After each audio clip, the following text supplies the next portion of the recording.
In part one, we saw how the Greeks were early philosophers and scientists, systematically discovering the world around them. Figures like Euclid, Pythagoras, Socrates, Plato, and Aristotle were the exemplars of Greeks who strived to reason their way through the world. The brilliance and curiosity of the Greeks was amazing. However, they were not more intelligent than we are today. So, what was it that made them so successful at intellectual pursuits? They believed in absolute truth and felt a sense of duty and purpose to discover it and live accordingly. You see, the Greeks never reduced the world to matter alone, just physical stuff to be measured and counted. Instead, they invented philosophy to understand the what and the why behind the physical world. They wanted to live in the world well, which meant thinking about what is true, good, and beautiful. Yes, in the physical world, but even more so in the mental and spiritual world. Learning from the Greeks, we must also see it as our duty to discover what is true, good, and beautiful, and to align our lives accordingly. Otherwise, we're enslaved to our base appetites: food, alcohol, drugs, amusement. To live virtuous lives, following truth, goodness, and beauty, we must first desire to be virtuous. And make no mistake, pursuing a virtuous life is a challenging and never-ending process. But the result is infinitely more worthwhile than living a life of pleasure and ease, of being merely fat and happy. The Greeks understood that living virtuous lives is not just good for the individual. It is good for your city-state and community. As a community, we must desire the higher things. Otherwise, our democracy devolves into our base appetites, and we will, democratically, vote ourselves into what is false, evil, and ugly. As Plato foresaw, as well as America's founding fathers, democracy untethered to higher ideals leads to decadence, depravity, and ultimately its decay. I'll say this emphatically. Just because a democratic majority votes for something does not make it true, good, or beautiful. A majority of people can vote for what is false, evil, and ugly. It is this tyranny of the majority we must be wary of. One sentence from contemporary America highlights our slide away from truth. It's from 1992. Supreme Court Justice Anthony Kennedy, writing for the majority in the case Planned Parenthood v. Casey, wrote, "At the heart of liberty is the right to define one's own concept of existence, of meaning, of the universe, and of the mystery of human life." He could hardly have been more wrong. The principle Justice Kennedy elevated here is relativism, the opposite of absolute truth. Relativism is where everyone has the authority to decide what is true. In other words, Kennedy says that what is true is up to each individual, no matter how incorrect they may be. That is not healthy freedom or a tolerant society. It is a recipe for alienation and confusion. Alienation from the traditions of society that have made the West the most successful civilization in history. And confusion when people's opinions are at odds with physical reality. A society beholden to every person's vision of right and wrong, no matter how divorced from reality that opinion is, that society will not survive. Truth, goodness, beauty, reason, virtue, tradition. The Greeks rightly understood these as the building blocks of civilization, a much surer foundation than relativism. They are the bedrock from which the West was built. While the Greeks got a lot right, they were far from perfect and should never be idolized. For example, the Greeks, like everyone else in the ancient world, kept slaves. They had one particularly nasty occupation for slaves: silver mines. The slaves, basically permanently chained underground, would only last a few years in the mines before dying from the toxic fumes. Ancient Greeks also had an inadequate view of women. Greek women were not properly honored for their work in the family and their overall value to society. Lastly, Greek society was inclined to perversions and was often fundamentally disordered in its passions.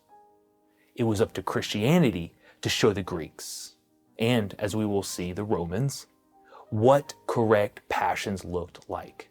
It was up to Christianity to establish that all humans have infinite value, since everyone is made in the image of God. The ancient Greeks got some things right, but other things really wrong. It is up to us to retain the good foundations Greece laid in Western civilization while rejecting where they went astray. Now, what is going to happen with Alexander? He has been declared a god in Egypt, and now he has his sights set on the heart of Darius's empire. He turns his army northeast and heads deeper into Persian territory.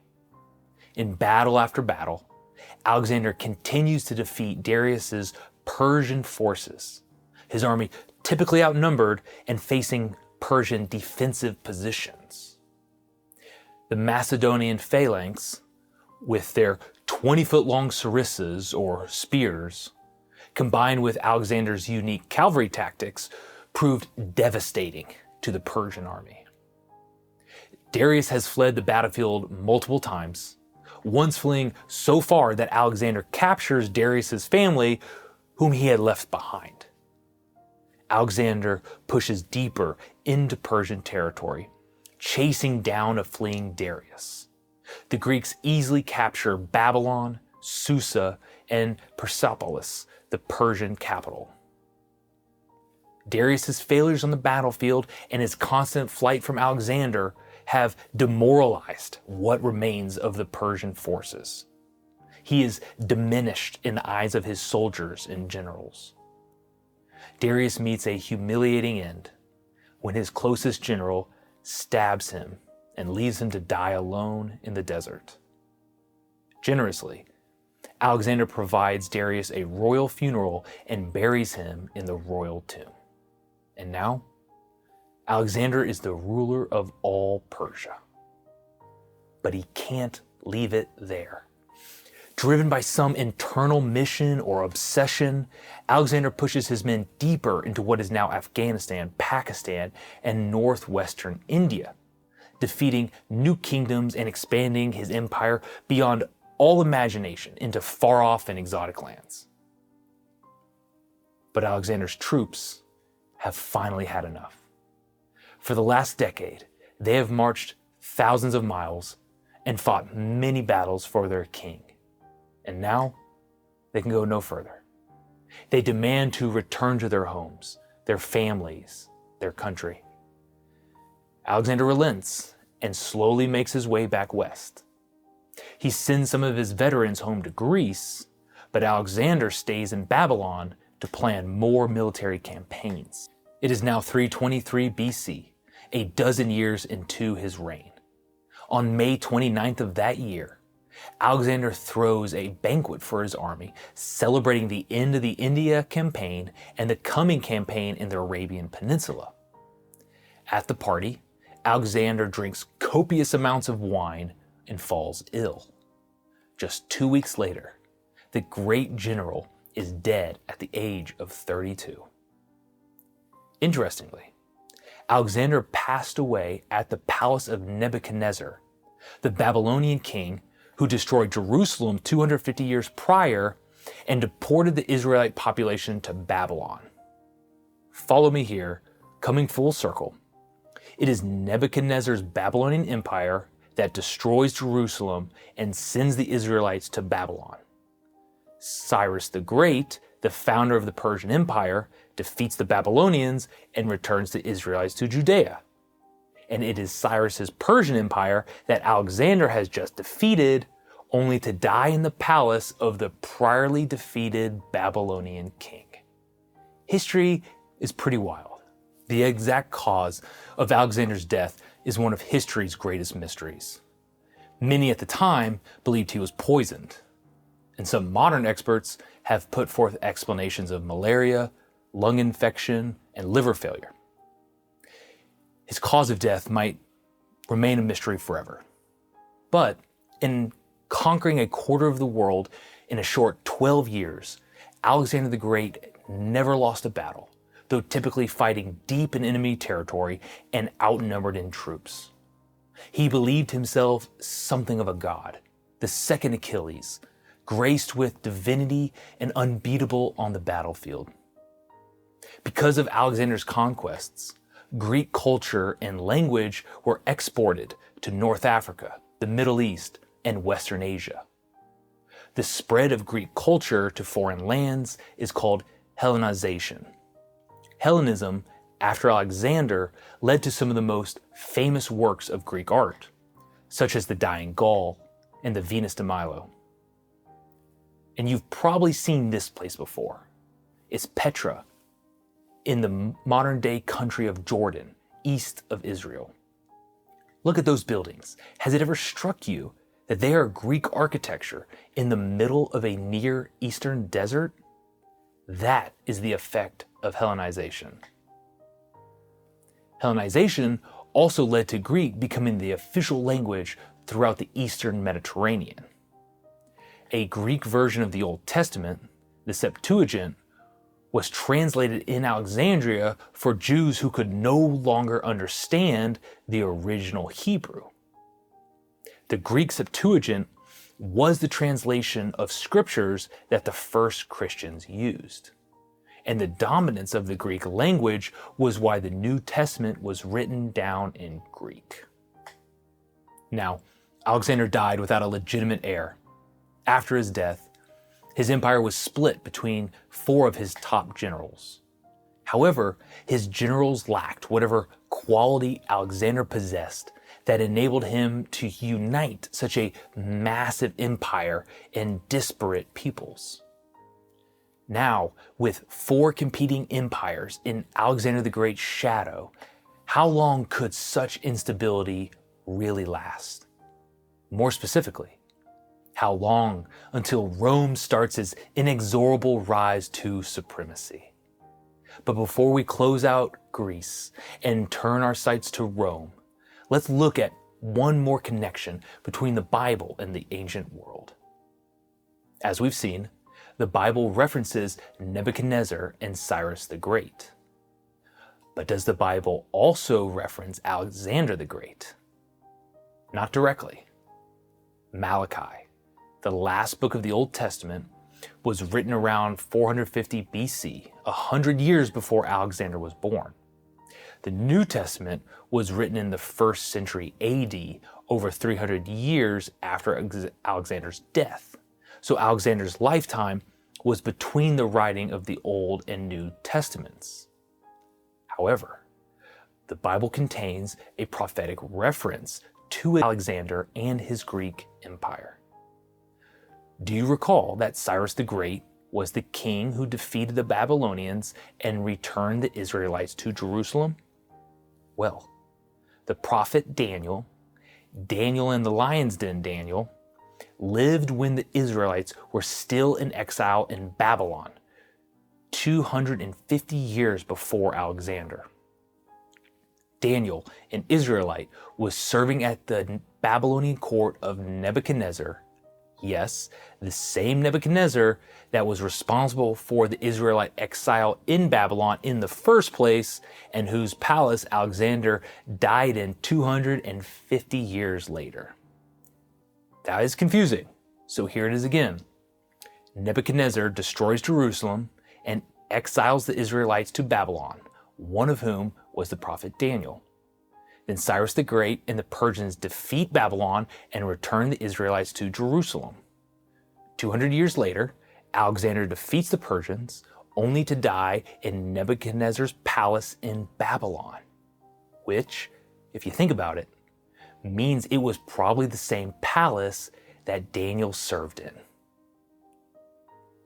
So, as the book of Daniel records, Nebuchadnezzar has a dream and wants his wise men to tell him what the dream is and what the dream means.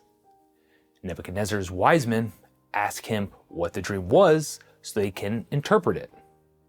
Nebuchadnezzar says, if you're actually wise, tell me what my dream was and interpret it.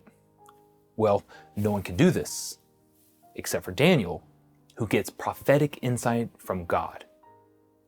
Daniel tells Nebuchadnezzar of his dream of a large statue with a head of gold, a chest and arms of silver, a torso of bronze, and legs and feet of iron and baked clay. Daniel explains that the 4 partitions represent 4 successive kingdoms: Babylonian, Persian, Greek, and Roman. Of course, the latter 3 empires have not yet risen, so this is a prophetic dream. Later on, Daniel has another prophetic vision of the future. He sees a ram with 2 horns charging out of the east. The ram is powerful and no animal could stand against it. Then, a goat with 1 large horn in the middle of its forehead comes from the west, even more powerful than the ram. The goat tramples the ram, shattering both horns. The goat becomes very great, but at the height of its power, the large horn breaks off, and in its place, 4 prominent horns grow. Any idea what the ram and the goat represent? To remove any doubt, Daniel receives an interpretation of the vision from the angel Gabriel, who says, "The 2-horned ram that you saw represents the kings of Media and Persia. The shaggy goat is the king of Greece, and the large horn between its eyes is the first king. The 4 horns that replace the one that was broken off represent the 4 kingdoms that will emerge from his nation but will not have the same power." So, the ram with 2 horns represents the Median Empire and the empire that took them over, Persia. This is the combined Medo-Persian Empire, Cyrus the Great's empire, that charged out of the east, did as it pleased, and became great. Greece is the goat, unstoppably charging out of the west and destroying the ram, the Medo-Persian Empire. Alexander is the prominent horn broken off at the height of his power. The 4 new horns are the generals that took over pieces of Alexander's empire. So, 250 years before Alexander began conquering the known world, God gave Daniel a glimpse of the future, a vision of the rise and fall of empires. We've seen the rise and fall of the Babylonians and Persians, and now it is time to turn our attention to the eternal city, the fall of Greece, and the rise of Rome.